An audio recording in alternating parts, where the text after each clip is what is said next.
बिस्मिल्लाहिर्रहमानिर्रहीम। अस्सलाम वालेकुम। मैं हूँ लैलातुल कदर और आप देख रहे हैं JNN न्यूज़। बढ़ते हैं खबरों की जानिब।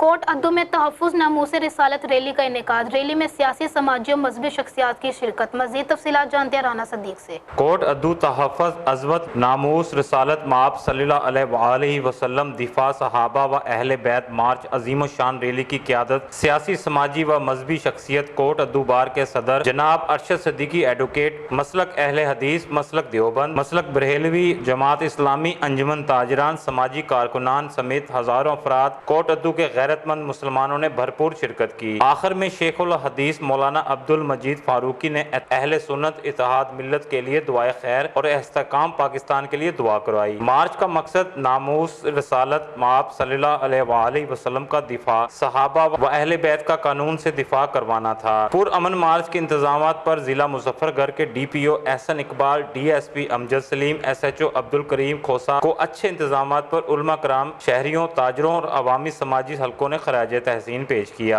Rana Mohammad Sadiq, JNN news, Kot Addu. बहुत शुक्रिया राना सदीक। तफसीलात से आगाह करने के लिए मजीद खबरों के लिए देखते रहिए JNN news. You watching JNN News Network. For more news, subscribe our channel, press the bell icon, and don't forget the comments. Thank you.